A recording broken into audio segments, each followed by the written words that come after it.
옆에 사람 보고 원래 무슨 기도 제목이 있나요? 한번 물어보세요. 물어봐요. 원래 무슨 기도 제목이 있어요? 그럼 보통 제가 신방을 가거나 성도들 면담할 때 물어보면은 보통 그렇게 대답해요. 그저 건강하게 아무 살 없이 잘 지내도록 기도해 주세요. 그러면은 기도 응답이 될까요? 안 될까요? 저 묻잖아요. 기도 응답이 될까요? 안 될까요? 기도가 없거든. 기도 제목이 없거든. 기도 제목이 없기 때문에 기도가 응답이 되기가 힘든다는 거예요. 기도 제목이 있어요? 모르면은 그저 한 해 동안 건강하게 잘 지내도록 기도해 주세요. 그 기도 제목이 아니기 때문에 기도가 응답이 안 됩니다. 동의합니까? 설사 올해 내가 기도했는데 아무 탈 없이 잘 지낸다 할지라도 연말이 되는 동안에 하나님께서 은혜를 베푸셔서 한 해 동안 잘 지냈다. 그렇게 하나님의 은혜라고 인정이 될까요? 왜요? 돼도 그만, 안 돼도 그만이잖아요. 그러면 잘 되면은 누구 노력으로? 내 힘으로 된 거예요. 안 될 때는 주님의 은혜를 안 베푸신 것이지. 잘 되면 다 내 탓이거든요. 이런 경우에는 기도 응답이 잘 되지 않는다. 제 생각에는 잘 되지 않는다기보다는 기도 제목 자체가 없기 때문에 하나님의 응답이 잘 되지 않는다. 그 말이에요. 여러분 성경을 가만히 보세요. 예수님께 찾아 나와서 문제가 해결된 사람들 중에 그저 돼도 그만 안 돼도 그만 하고 나온 사람들이 있었어요? 없었어요? 한번 생각해 보세요. 어떤 사람이 돼도 그만 안 돼도 그만 해가지고 주님의 은혜 받은 사람이 있어요? 있으면 좀 이야기해 봐요. 한 명도 없다는 이야기. 제가 오늘 2026년 첫 주일에 정말로 강조하고 싶은 것은 간절한 기도 제목이 없으면 기도 응답이 안 된다. 아멘. 예수님께 나와서 주님의 해결을 받고 은혜 받은 사람 중에 한 사람도 돼도 그만 안 돼도 그만 했던 사람은 없다. 다들 주님께 나오면 뭡니까? 주님, 이 문제가 해결이 안 되면은 나는 견디지 못합니다. 이 절박한 소망을 가지고 나온 거예요. 오늘 본문 보세요. 다 같이 읽겠습니다. 시작. 귀신이 그 아이를 죽이려고 여러 번 불 속에서도 던지고 물 속에도 던졌습니다. 여러분 이 스토리 알지요? 어떤 사람이 자기 아이가 귀신이 들렸어요. 악령이 들렸단 말이에요. 어느 누구도 고치지를 못했어요. 한 해 두 해가 아니잖아요. 그런데 예수님께 가면 고침을 받겠다 했는데 예수님이 마침 그 자리에 안 계셨단 말입니다. 산에 올라가셨단 말입니다. 제자들 보고 고쳐달라니까 아무리 해도 제자들이 고치지 못했잖아요. 그럴 때 예수님이 오시니까 막 붙들고 당신이라면 고쳐줄 수 있지 않겠냐고 절박한 심정으로 지금 자기가 어떤 상황이냐는 걸 이야기하잖아요. 앞에 거는 생략하고 귀신이 내 아들을 죽이려고. 부모의 심정이 어떻게 하겠어요? 차라리 내가 죽었으면 좋은데 이게 한두 번이 아니잖아요. 절박하단 말입니다. 절박해요. 그러니까 고쳐주세요. 이게 기도가 성립되는 건 이게 기도예요. 그렇죠? 기도가 있으면 당연히 뭐가 있어요? 주님의 응답이 있다. 아주 심플한 이야기입니다. 그럼 제가 여러분들에게 지금 하는 말씀의 핵심이 뭘까요? 올해의 목표를 세우라는 이야기입니다. 지난 한 해 동안 지나오면서 내 지난 몇 년 동안 지나오면서 나를 오랫동안 괴롭히고 지금도 그것이 해결이 안 되면은 나는 힘든 뭔가 있습니까? 하면은 있어요, 없어요? 있죠. 그거는 돼도 그만 안 돼도 그만이라면은 그런 기도 제목이 응답이 안 됩니다. 주님 올해만큼은 이것이 꼭 주님의 은혜로 해결되기를 원합니다. 있어요, 없어요? 있지요. 그거는 기도 제목입니다. 그럼 그거를 주님 앞에 주님이 해결 안 해주면 나는 다른 데 가서도 해결을 받을 데가 없습니다라는 마음이 들어요. 이게 기도라는 겁니다. 이걸 정확히 해야 돼요. 성경의 메시지는 우리가 하나님 앞에 나올 때 잠꼬대하는 게 원하지 않습니다. 정확하게 뭘 원하느냐고. 그럼 주님께서 내가 너희들에게 뭘 해줬으면 좋겠느냐고 할 때 정확하게 답변해야죠. 그렇죠?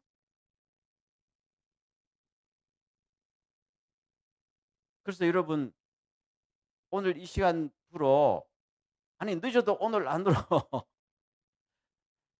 이제까지 해결되었으면 좋겠다.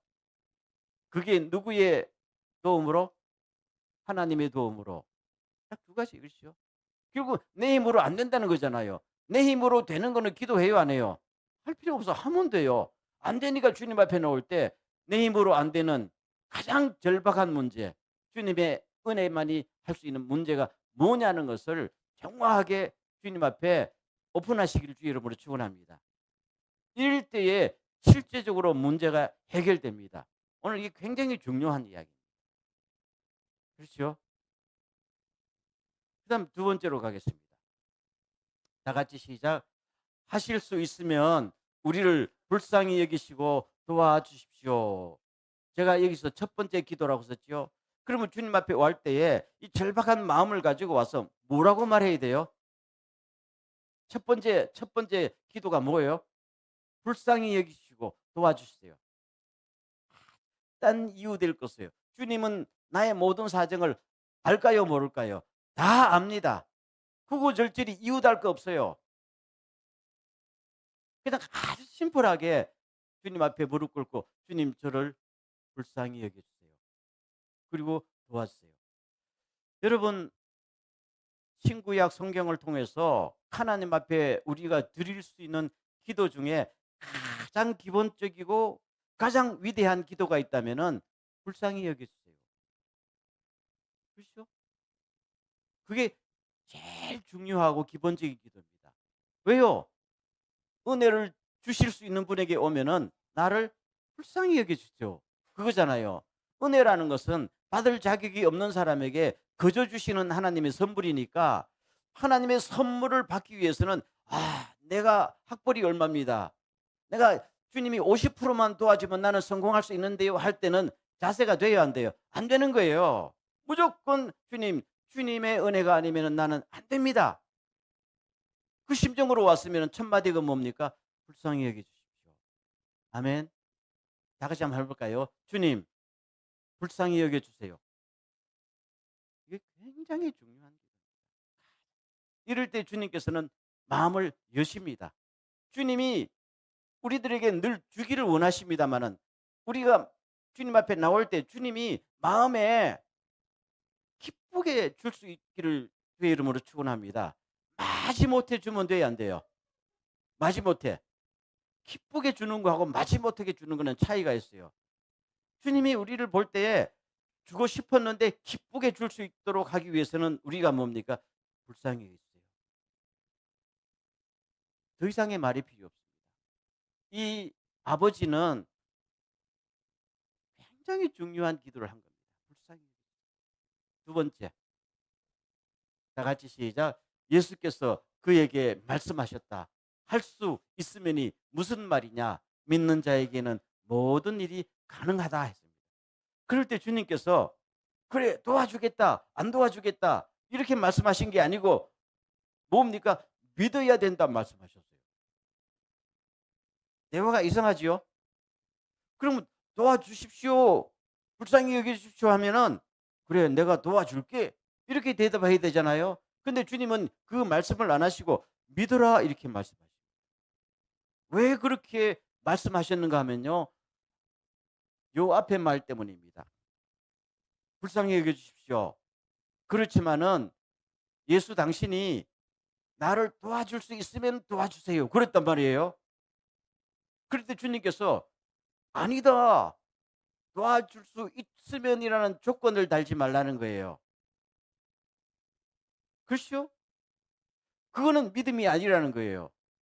그냥 "불쌍히 여겨 주세요. 도와주세요." 하고 믿어야 되는데 "불쌍히 여겨 주십시오." 해 놓다가 "그러나 가능하면은 도와주세요." 그럴 때는 하나님의 은혜가 우리에게 전달되지 않습니다. 할 수 있으면은 이 말은 뭐예요? 당신이 가능하면 이 말입니다. 능력이 있으면은 주님 앞에 나올 때 "불쌍히 여겨 달라." 말은 "당신이 내 병을 고칠 수 있습니까?" 라는 것을 물어서는 돼요, 안 돼요? 안 되지요. 그때는 마음이 닫히는 거예요. 그리고 "내 병이 정말로 나을 수 있습니까? 해결됩니까?" 이걸 물어도 안 돼요. 그때도 안 돼요. 왜요? 내가 지금 누구 앞에 있는 겁니까? 천지를 창조하신 전능하신 하나님 그 아들 예수 그리스도 앞에 있는 거예요. 거기는 할 수 있으면이라는 조건이 필요 없고 믿습니다. 믿는다는 건 뭐예요? 관계를 이야기합니다. 믿습니다. 우리는 늘 주님 앞에 기도할 때에요. 이게 기도하면 될까요? 라는 것을 전제로 지금 주님 앞에 나와요. 제가 그랬잖아요. 그냥 잠깐 이렇게 하는 게 아니고 머리를 딱 계산을 합니다. 요 정도 어려운 문제는 주님께서 들어줄까 안 들어줄까? 이 정도 어려운 문제는 도대체 기도를 얼마나 세게 해야 될까? 딱 계산을 가지고 주님 앞에 나와요. 그럴 때는 주님은 별로 기뻐하지 않고 그거는 믿음이 아니고 뭡니까? 확률을 계산하는 거예요. 가능합니까? 주님 앞에 가능합니까? 물으면 응답이 안 돼요. 믿습니다 할 때 응답이 되는 겁니다. 이게 굉장히 중요한 말씀을 우리들에게 가르치고 있습니다. 믿음은 확률도 가능성도 아닙니다. 오로지 주님을 신뢰할 때 은혜로서 그냥 주어지는 것입니다. 우리가 주님 앞에 뭘 받기를 원할 때 내가 값을 치러야 돼요. 치를 돈이 있어요. 주여 은혜를 베푸시면 내가 열심히 충성하겠습니다. 안 그러기를 주의 이름으로 축원합니다. 가끔 그렇게 기도하거든요. 주야 나한테 이번에 돈을 좀 벌게 해 주시면은 11조를 꼭꼭 드리겠습니다. 그렇게 기도 안 하기를 바랍니다. 한다고 나쁜 건 아닌데 그게 잘못하면 조건이 돼요. 주님은 조건을 달고 오는 것을 대단히 싫어합니다. 꼭 기억하시길 바랍니다. 그냥 불쌍히 여기세요. 그리고 있습니다. 넘어갑니다. 그럴 때에 이 아버지가 마음속에 깨달음이 왔겠지요. 그리고 기도합니다. 다 같이 시작. 그 아이 아버지는 큰 소리로 외쳐 말했다. 내가 믿습니다. 믿음 없는 나를 도와주십시오. 했다. 이 순서를 잘 기억하세요. 그럴 때 이 아이의 아버지가 할 수 있는 게 뭐예요? 믿음이 부족하다. 믿음이 없는 나를 도와주세요라고 나는 거예요. 처음에는 뭐예요? 도와주세요. 그다음에 뭡니까? 믿음 없는 나를 도와주세요. 믿음을 주세요 이 말입니다. 그러면 이 사람이 믿음이 있었어요, 없었어요? 있었어요. 내가 믿습니다라고 말하잖아요. 내가 믿습니다. 그렇지만은 믿음 없는 나를 도와주세요. 이 사람이 믿음이 없다는 거예요, 있다는 거예요. 그럼 제가 여러분들에게 물읍시다. 여러분들이 하나님 앞에 기도하고 때로는 응답이 안 되고 때로는 갈팡질팡하고 하나님이 도대체 이 문제를 다루고 계신지 안 다루고 계신지도 의심될 때가 많잖아요. 그럴 때는 여러분이 믿음이 있어요, 없어요? 잘 모르겠죠? 그런 상태란 말입니다. 주님 앞에 나왔는데 주님께서 가능성을 묻지 말고 믿으라 하니까 어? 깨달은 겁니다. 그러면 이게 믿음이 아니었구나. 그러면 믿음 없는 나를 도와주세요라고. 안 믿었다는 거 아니에요. 믿음 없음이라는 이 사람의 표현과 나는 안 믿는다는 말은 다른 이야기예요.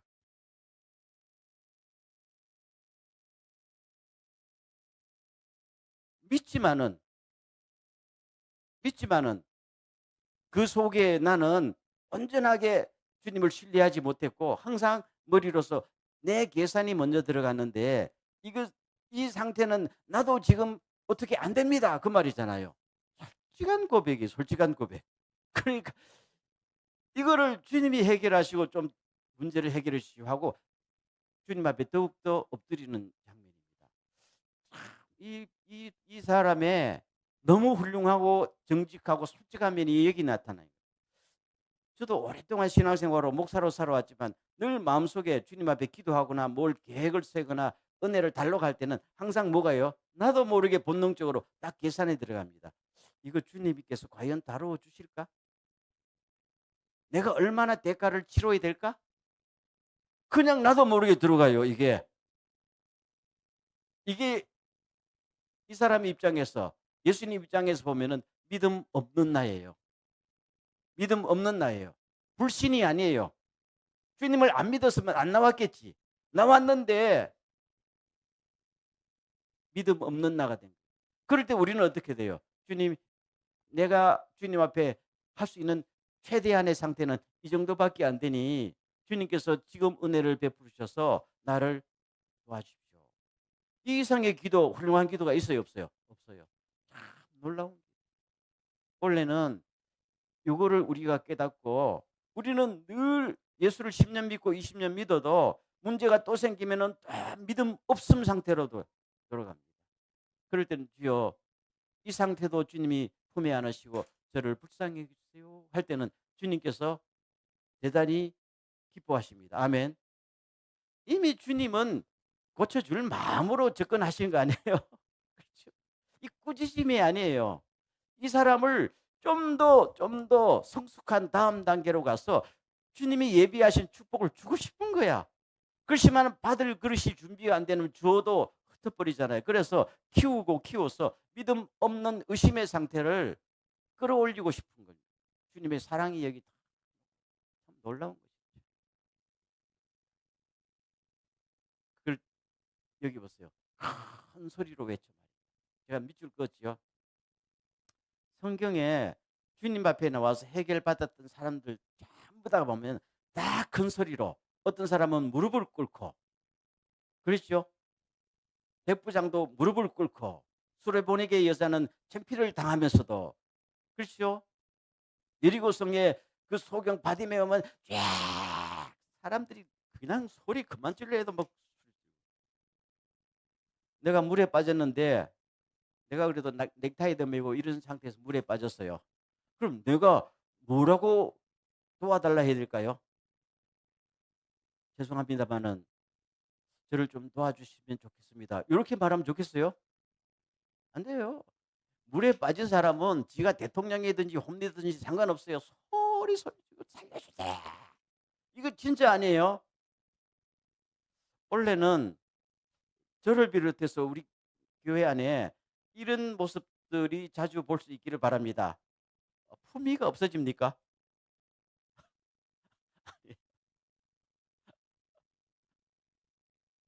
예전에 그 어떤 교회에 목사님이 계셨는데 목사님 새벽에 나와서 눈물을 흘리면서 주님 앞에 맨날 눈물을 흘리면서 막 간절히 기도하니까 그 교회 장로님이 보다가 아니 목사가 돼서 채통도 없이 저게 뭐냐고 동네 부끄럽게 그랬단 말이에요. 나중에 1년 뒤에 자기가 파산한 다음에 또 주님 앞에 나 자기가 또 그랬다잖아요. 여러분 뭐가 품위가 있는 거예요? 주님 앞에 무릎 꿇는 게 품위가 있습니다. 아멘. 주님 앞에 자존심 세울 게 뭐가 있어요? 세울 게 따로 있죠. 주님 앞에 무릎 꿇는 사람은 딴 사람한테 품위를 지킬 수가 있습니다. 그 원리를 깨닫고 늘 주님 앞에 무릎 꿇고 주야라고 은혜가 필요합니다. 라고 간절히 아뢰는 그런 축복의 한 해가 되기를 바랍니다. 마지막 세 번째 기도. 오늘 마지막 결론인데요. 다 같이 시작. 제자들이 따로 그에게 물어보았다. 왜 우리는 귀신을 쫓아내지 못했습니까? 예수께서 그들에게 대답하셨다. 이런 부류는 기도로 쫓아내지 않고는 어떤 수로도 쫓아낼 수 없다. 라고 했습니다. 이거는 정말로 예수님께서 교회에 일꾼 되는 분들한테 처음 예수 믿는 사람이 아니고 이미 이거는 누구한테 요구한 거예요? 제자들에게 요구한 거예요. 아까 요구한 건 뭡니까? 예수를 모르던 사람, 처음으로 주님 앞에 은혜를 받고자 하는 사람에게 요구한 것이고, 요 요구는 뭡니까? 이미 교회 안에서 내가 리더십을 가지고 주님을 위해서 쓰임 받고 싶고 딴 사람을 도와주고 싶고 딴 사람을 일으켜 주고 싶은 사람에게 주시는 주님의 요구 사항이에요. 먼저 그랬잖아요. 제자들이 우리는 왜 귀신을 못 쫓아냅니까? 물었죠. 저를 따라했어요. 주님, 나는 왜 안 됩니까? 그런 질문이 있어요, 없어요? 있단 말입니다. 늘 저부터도 주님, 나는 왜 안 됩니까? 저 사람은 되는데 나는 왜 안 됩니다. 주님은 모범을 보이는데 나는 주님을 믿는데 왜 안 됩니까? 이게 우리들에게 있어서는 굉장히 중요한 질문이 될 수 있기를 바랍니다. 우리는 아까도 말했죠. 아유, 예수 믿고 돼도 안 돼도 안 돼도 그만. 이렇게 하면은 평생 가도 주님의 은혜가 뭔지 모릅니다. 물어야 됩니다. 주야, 왜 나는 왜 안 됩니까? 예수를 10년 믿어도 왜 나는 안 됩니까? 이 질문이 있어야 되지 않겠어요? 그럴 때 주님께서는 비결을 가르쳤습니다. 이런 부류는 기도로 쫓아내지 않고는 안 된다라고 방법을 가르쳤어요. 마태복음에서는 기도와 금식 외에는 안 된다라고 했죠. 그럼 여기서 보세요. 기도라는 것은 주님 앞에 될까 안 될까 밀당하는 게 아니죠. 밀당식으로 기도하면 안 돼요. 하다가도 내가 이 정도 기도했는데도 주님이 안 들어주시니까 삐쳐서서 앞으로 그만둘래요. 이거는 기도입니까 아닙니까? 그럼 밀당하는 거야. 그런 기도하면은 주님께서 대단히 안 좋아하셔요. 나를 갖다가 지금 놀리고 있는 거냐 이렇게 되잖아요. 우리도 기분 나쁜데요. 그런 사람 없으면. 그냥 하고서 하는데 여기서 제가 드리고 싶은 말씀이 그거예요. 우리 많은 그 한국 크리스찬들이 아, 끈질기게 강하게 기도하라는 말은 한두 번 들은 게 아니지요. 제가 물어보겠어요. 왜 그렇게 끈질기게 강하게 기도를 해야 된다고 생각합니까?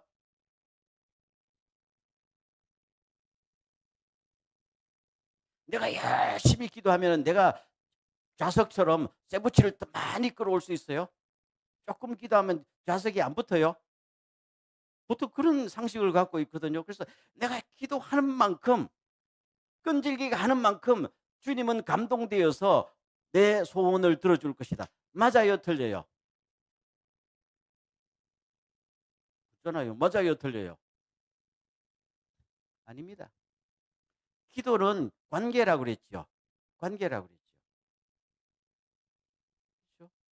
저 사람이 와서 우리는 인간관계 맺을 때 저 사람이 와서 저를 도와주십시오 하고 그냥 은혜를 불쌍히 여겨 주십시오 할 때 도와줄 마음이 생기지 내가 이 정도로 요구하면은 당신이 들어줘야 되지 않겠어요? 이런 자세로 오면 들어주고 싶어요? 안 들어주고요? 나가라고 그러지. 우리는 이제까지 교회 안에서 가르쳤던 게 열심히 기도하면은 주님이 감동된다고 생각합니다. 그래서 말을 그러잖아요. 주야, 우리가 기도해서 하늘 보좌를 움직이게 하다. 하늘 보좌가 움직이면 큰일 나죠. 주님이 하늘 우리 기도 때문에 하늘 보좌가 움직이면 돼야 안 돼요? 말도 안 되는 소리지요. 우리가 움직여야지요. 우리가 열심히 끈질기게 기도하세요. 다만 그 목적이 뭡니까? 나를 비우고 나를 낮추고 그렇죠? 내 고집을 꺾고 주님이 나한테 응답을 주실 때에 나는 A를 구했어도 주님이 B를 주신다 할지라도 그것이 주님의 뜻이면 나한테 플러스가 될 줄로 믿습니다. 아멘. 그럴 때 하는 거예요. 내가 A를 구했으니까 A를 제 날짜에 안 주면은 관계 끊겠습니다. 이거는 밀당하는 거지요. 그거 가지고 열심히 기도해요? 그건 아니죠. 제가 언젠가도 말씀드렸지만은 옛날에 한국에 청계천에 가서 저도 금식기도 하려고 들어갔던데 그때 어떤 사람이 40일 금식 기도하고 있더라고요. 오늘이 38일째인데 이틀 지나면 40일 끝난대요. 어느 신학교의 신학생이었어요. 그러면서 나보고 하는 말이 이제 이틀 지나면 주님이 자기한테 능력 주실 거랍니다. 과연 그럴까요? 자 봐요. 과연 그럴까요? 40일 기도했어. 40일 작전 기도하면 주님께서 나에게 엄청난 능력을 주실까요? 저 묻잖아요. 따라하겠습니다. 안 해봐서 모른다. 40일 금식 기도 열심히 하면요. 주님께서 내 기도 다 들으시고 파워를 주실까요? 묻잖아요. 주실 수도 있고 안 주실 수도 있습니다. 그건 누구의 마음? 주님의 마음이에요. 그러면은 내가 40일 기도해도 주님께서 나에게 축복을 주실 수도 있고 안 주실 수도 있다라는 판단이 들면은 여러분 40일 금식 기도 하겠어요, 안 하겠어요? 묻잖아요. 하고 싶어요, 안 하고 싶어요? 안 하고 싶지요? 그래서 문제가 생깁니다. 내가 40일 금식 기도하고 싶을 때는요. 끝난 다음에 주님이 은혜를 주시든지 안 주시든지 내가 그냥 하는 거예요. 그게 기본 태도입니다. 아까 그분처럼 이틀 지나면은 엄청난 능력을 주셔서 내가 막 목회하면 놀라운 일이 일어날 것이다 했는데 저는 그 이후로 못 만나봤는데요. 그분이 그런 은혜를 안 받은 것 같아요. 받았으면 아마 한국에서 이름난 큰 목사가 됐을 거야. 안 받은 것 같아요. 왜요? 이미 그건 주님 앞에 조건을 거잖아요. 우리가 주님 앞에 와서 높으신 천지를 창조하신 하나님 앞에 와서 조건을 걸지 않기를 간절히 소원합니다. 그게 기도예요. 그 기도는 이런 기도를 계속하라는 겁니다. 아까 똑같이요. 소경 바디메오처럼. 그러면 마지막으로 이런 부류는 했잖아요. 이런 부류는 뭔가 하면요. 지금 아이가 뭐가 들었어요? 악령이 들었어요. 다른 기도도 그렇지만 특별히 악령이 들어간 이런 케이스는 정말로 하나님 앞에 영적인 전투가 걸린 거니까 하나님 앞에 기도와 금식하면서 자신을 비우고 주님의 은혜만을 온전히 사모해야 된다. 그런 이야기입니다. 그럼 나는 지금 악한 영이 안 들었는데요 하겠지만은 제가 볼 때에 우리 많은 분들이 거의 10명이면 10명 다 악한 영의 영향을 받고 있는 것은 사실입니다. 예를 들어요. 내가 고치지 못한 습관이 있을 때 이거는 영적인 문제일까요? 내 의지의 문제일까요? 같이 있는 거죠. 영적인 문제가 같이 있어요. 내가 의지가 부족해서 내 나쁜 습관을 못 고친다라고 생각합니까? 예스예요, 노예요? 아니에요. 그렇지 않아요. 그러면 내가 저 사람하고 인간관계가 꼬이고 꼬였어요. 그건 내가 뭔가 잘못했기 때문에 인간관계가 꼬이고 꼬였다고 생각해요? 그렇게만 되지 않는단 말입니다. 모든 관계에 악한 영의 세력들이 우리 크리스찬들에게는 그냥 스며들어요. 어디까지가 어디까지인지 이게 경계선이 잘 드러나지 않는 겁니다. 우리 집애가 공부를 못 해가지고 이놈의 자식아 공부 좀 해라 해도 이것이 그냥 얘가 노력을 하지 않기 때문이다라고만 생각할 수 있을까요? 아니에요. 얘가 자기도 모르게 게임 중독에 빠지고 자기도 모르게 뭐에 빠져가지고 마음에 상처를 입으면서 이런 요인 저런 요인이 많아서 이제는 공부를 안 할 수도 있는 거잖아요. 그리고 네가 노력만 하면 될 텐데 이 문제가 아닐 수도 있다는 이야기. 그래서 거의 모든 현대인의 인간관계와 문제의식과 질병과 상처와 그렇지요. 속에는 이 영적인 악한 영의 생들이 나도 모르게 쫙 들어와 있다. 현대 과학이나 현대 의학에서는 절대로 인정하지 않지만 우리가 성경을 보면요. 사탄은 너무 교묘하게 우리를 지배하고 있기 때문에 이런 이유가 포함되는 거예요. 이거는 내가 노력한다고 되는 거 아니에요. 플랜을 세운다고 되는 거 아니에요. 누구의 은혜가 필요합니까? 주님의 은혜가 임해야 됩니다. 주님의 능력이 임해야 됩니다. 이걸 기억하신다면 원래 처음에 이야기한 것처럼 주님, 저는 2026년도가 내 인생의 전환점이 되기를 바랍니다. 꼭 이제까지 한 번도 다음 단계로 못 올라갔습니다. 다음 단계로 올라가려고 하면 여기서도 거꾸러지고 여기서 거꾸러지는데 원래는 반드시 한 단계 올라가기를 원합니다. 이 절박한 나의 인생의 목표와 과제가 있다면요. 이걸 주님 앞에 정확하게 포커스를 맞출 수 있기를 주의 이름으로 축원합니다. 도와주세요. 그리고 두 번째 기도는 뭡니까? 믿음 없는 나를 더 도와주세요. 그리고 세 번째 기도가 뭡니까? 나도 어떻게 하면 주님처럼 할 수 있을까요? 나는 왜 못합니다. 나도 할 수 있게 해주세요. 라고 주님 앞에 기도하면은 주님께서 도와주시고 비결도 가르쳐 주시고 힘이 부족하면은 주님께서 우리를 인도해 주실 줄로 믿습니다. 이걸 경험하는 것이 주님을 경험하는 것이 이게 경험하는 것이 신앙생활이에요. 원래는 이런 변화와 이런 축복이 함께하기를 간절히 소원합니다. 기도하겠습니다.